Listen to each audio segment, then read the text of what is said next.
단독 포착 1월 효과 이런 전망은 처음. 1월 효과라는 건요.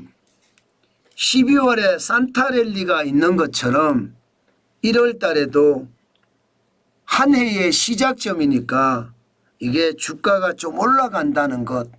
이게 1월 효과입니다. 한번 보실래요? 실질적으로 우리 시장도 보면 코스피 지수가 월별 수익률로 계산을 해보면요. 2015년에서 2024년 8월까지 기준으로 봤을 때 1월에 1월 효과가 있습니다. 0.52% 올라갑니다. 0.52%. 일반적으로 말입니다. 일반적으로. 그리고 말입니다. 미국 시장도 마찬가지입니다. 미국 시장도 보시면 1월 효과가 있습니다. 1월에 1.13% 올라간다는 게 지금 1928년에서부터 2024년 1월 기준으로 봤을 때 그 정도예요. 평균 수익률이 0.5%인데 이게 여러분 1월 효과는 1.13%니까 2배가 넘잖아요. 야, 진짜 엄청난 전망이 항상 나옵니다. 문제는 미국은 올라갈지도 모르겠다 이런 이야기는 나오지만요. 한국이 올라갈 것인가? 여기에 대해서는 굉장히 회의적이에요. 네, 굉장히 회의적이에요. 단지 트럼프 대통령이 취임을 하고 72시간 내에 무슨 일이 일어날 거냐에 따라서 굉장히 달라진다는 겁니다. 트럼프 대통령이 취임하고 나서 72시간 만에 일어날 일들, 만약에 보편관세를 대한민국 모든 수출품에 20%의 관세를 더 매긴다고 하면 아마 엄청난 혼란이 올 겁니다. 분명히 혼란이 올 거예요. 게다가 지금 코스피는 6개월 연속 하락했잖아요. 6개월 연속. 여러분 보시는 것처럼 2024년 6월에서 12월까지 계속 하락했습니다. 코스피. 마치 말입니다. 금융위기 때 2008년 5월에서 11월까지 계속 하락한 것처럼 계속 하락했거든요. 그렇기 때문에 말입니다. 1월 효과는 없다. 시장에서는 이렇게 이야기합니다. 그만큼 1월 효과는 상승의 어떤 모멘텀이 없다는 거예요. 그렇지만 이거를 한번 보세요. 코스피의 PBR이거든요. 주가 순자산 비율. 쉽게 말하면 기업이 가진 자산, 뭐 자산이라는 게 땅도 있고 그죠? 공장도 있고 현금도 있고 금도 있고 주식도 있고 이렇겠죠. 기업이 가지고 있는 자산 총액을 주식시장에서 이게 시가로 반영을 해야 되잖아요. 반영을 제대로 한다 이러면 1이에요. 1. PBR이 1입니다. 반영을 못한다 이러면 0점대로 내려오거든요. 내가 가지고 있는 자산은 100인데 지금 주식시장에서 이를 평가해 주는 가격은 86원밖에 안 되는 거예요. 11월 기준으로. 굉장히 낮죠. 다시 말해서 내가 가진 자산이 주식시장에서 평가해 주는 것보다 더 많은 거예요. 이러면 청산가치가 높다고 일반적으로 이야기하잖아요. 회사를 그냥 청산해도요. 주식시장보다 낫다는 뜻이에요. 사실 이 기준은요. 주식시장이 바닥에 있다 이런 얘기거든요. 충분히 바닥에 있다 이렇게 해석할 수 있는 지표입니다. 물론 말입니다. 트럼프 대통령의 취임을 굉장히 두렵게 바라보고 있는 것도 사실이죠. 그만큼 트럼프 대통령의 취임이 어떻게 되느냐에 따라서 굉장히 바뀔 거다 이런 예측도 많이 하고 있습니다. 기본적으로는 트럼프 대통령이 취임하고 나면 아마 시장에 어떤 변화가 좀 있지 않겠느냐.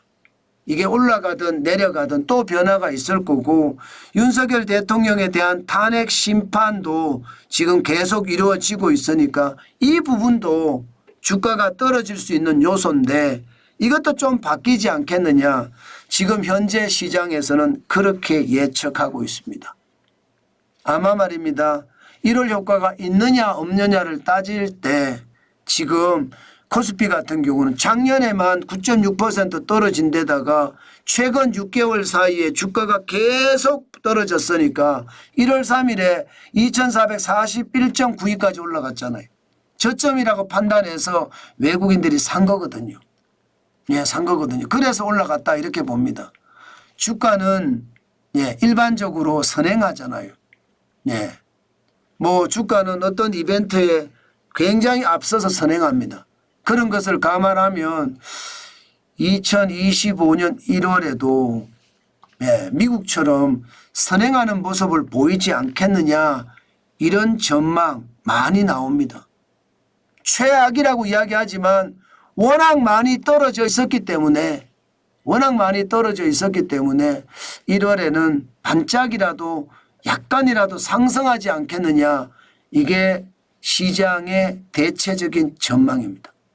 여기서 우리가 생각을 많이 해야 돼요. 예, 생각을 굉장히 많이 해야 됩니다. 왜 생각을 많이 해야 되느냐? 저점에 도달했으니 사야 된다 이런 생각도 할 수 있거든요. 예. 그런데 저는 약간 생각이 좀 다릅니다. 극단적인 위기가 아니라는 거죠. 희한하게 우리 시장은요. 비상계엄 후에 탄핵 사태까지 터지고 또 네, 도널드 트럼프 대통령이 되면서 트럼프 스톰 내지는 트럼프 쇼크까지 덮쳤는데 예상했던 것보다가 주가가 안 떨어져요. 네. 이게 극단적 위기가 와도 한참 왔어야 된다는 게 시장 전문가들의 평가거든요. 결국은 경제를 지금 잘 틀어막고 있다는 뜻입니다. 그러나 이게 말입니다. 트럼프 대통령의 취임과 맞물려서 과연 어떻게 될 것인가 이것을 반드시 봐야 됩니다. 저는 여러분 우리나라 시장은 너무 저평가되어 있고요. 지금 미국 시장은 어떻게 생각하면 너무 고평가되어 있다는 생각도 들거든요. 1월에 미국 시장이 1.13% 올라갔지만 2월에는 일반적으로 마이너스 0.31% 떨어지는 그런 달이거든요. 2월이. 우리가 지켜보면서 시장을 냉철히 봐야 되겠다. 그 말씀 드릴게요. 분명한 것은요. 아직은 분노에 매수하는 시점이 아니다. 뭐 그렇게 판단은 합니다. 물론 지금이 저점은 맞아요. 뭐 저점이기 때문에 투자하시는 분들이 투자하는 사람들이 많아졌어요. 실질적으로도. 예, 그러나 제가 원하는 분노의 매수는 기본적인 평균 어떤 주가의 30%는 빠져야 그게 분노의 매수 시점이다 이렇게 생각하거든요. 코로나 팬데믹 때도 32.5%가 빠졌잖아요. 안 빠져요. 네, 안 빠지고 있어요. 그런 것을 보면 아직까지는 그런 상황은 아니다. 이렇게 생각을 하고 시장을 봐야 되겠다. 저는 여러분에게 그렇게 말씀을 드리겠습니다. 시장의 변화 앞으로도 많이 나타날 거고 그 변화를 우리는 계속 따라가야 될 텐데 시장을 잘 보면서 따라갔으면 좋겠습니다. 저는 그냥 한두 주, 두 주 사는 거 시장을 보기 위해서 한 주나 두 주를 사는 건 살 겁니다. 그렇지만 제가 가진 분노의 매수는 아직은 하지 않을 겁니다.